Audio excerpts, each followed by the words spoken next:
I'm Dr. Boyce Watkins, and you are watching Behind the Lens TV.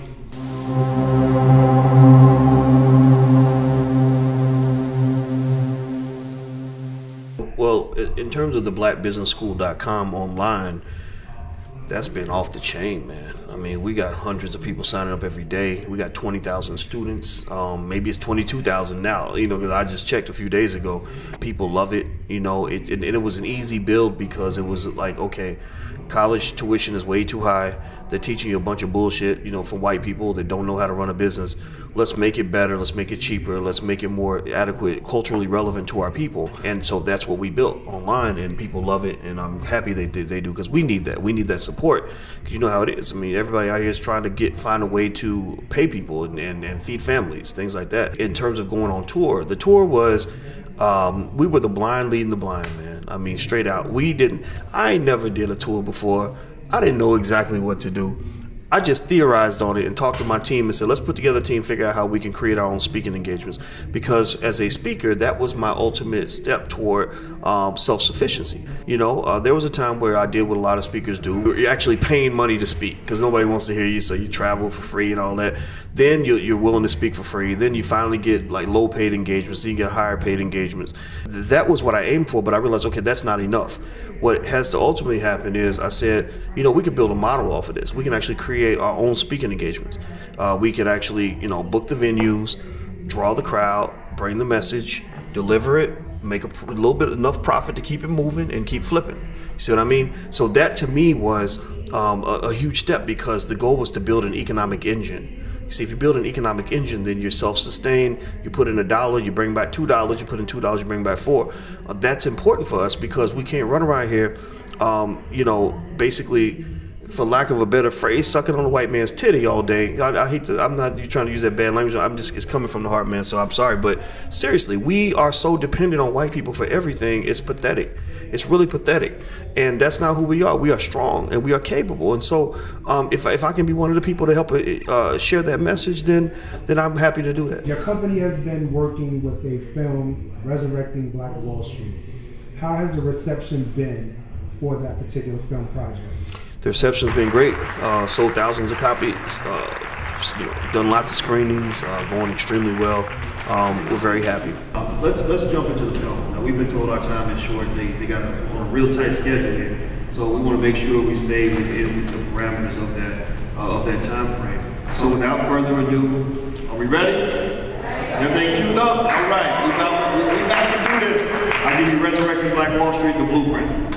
I thought the film was very informative, inspiring, going through black history and what we suffered as a people when black people try to rise up and become financially independent. At the end of the day, it's been a hell of a journey, and the reception's been amazing. Cities that we go to, people are flocking out.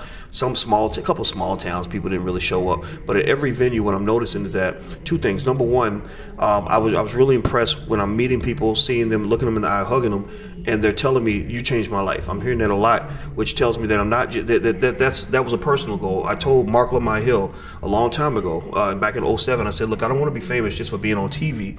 I want to be famous because, or if I'm famous, I want to be famous. I want to be in a place where when you say my name, whether you like me or not, you know I stand for something. You know what that name means, and that's it.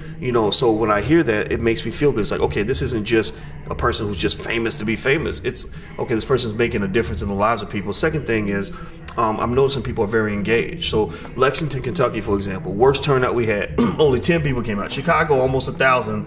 Lexington, 10 people.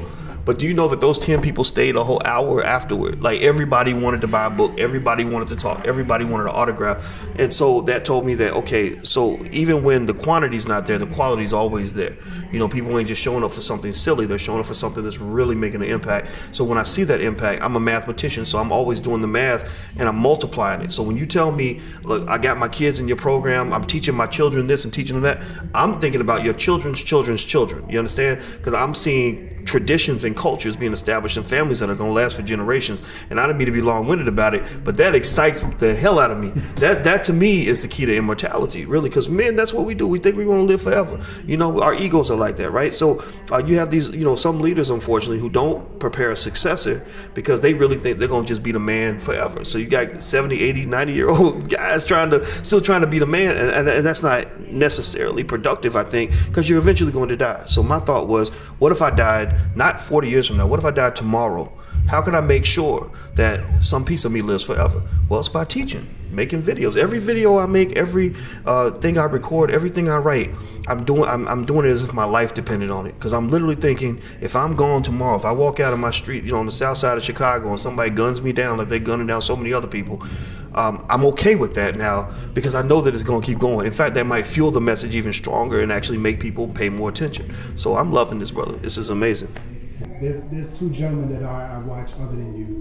One is by the name of Brother Polite, and one is by the name of Dr. Ali Muhammad. Have you ever heard of these gentlemen? And have you ever met any of these gentlemen? I've never met either one of them. You know, it's funny. Ali Muhammad, obviously, it makes me think about Muhammad Ali, right? Who's actually a second cousin of mine. I'm from Louisville, like Ali, and my greatest hero of all time.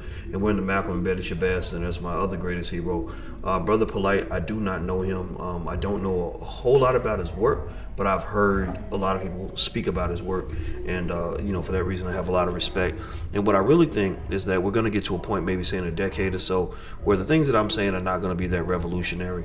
You know, it's almost like, you know, when hip hop hit the scene, anybody who just did any corny rap to a beat was considered to be legendary and amazing. But then hip hop evolved and got better, more complex, etc. So that which was fascinating in the 80s became kind of commonplace in the 90s, etc. You know, so my hope, my expectation is that, you know, in a decade, you know, I'll be having to say something different because people will say, well, we already know the importance of self-sufficiency, cooperative economics, etc. That's a given. Now let's go to that next level. So those guys, I think, are amazing. I think there should be 10,000 of us out here doing the same thing. What I want to expound is I want people to do one thing. At least go sign up at theblackbusinessschool.com. That's, don't forget the THE, theblackbusinessschool.com. That way you're part of the family, you're part of the connect, part of the network of black people who are building the future. That's number one. Number two, if you want your kids to know about wealth, that's the game changer for us. We've got a program for kids. It doesn't cost that much money. It's called blackmillionairesoftomorrow.com. Send your kids to blackmillionairesoftomorrow.com. We're developing modules because ultimately I want to build out like a financial rites of passage for young black children, because every black child in America should know the foundations of entrepreneurship, wealth building, cooperative economics before they learn how to dribble a basketball, throw a football, sing, dance, rap, act, any of these other things we learn how to do. We need to learn how to build businesses. We need to learn how to build structure in our community. That's what's going to be the solution. Not voting for the right white man. That ain't going to work.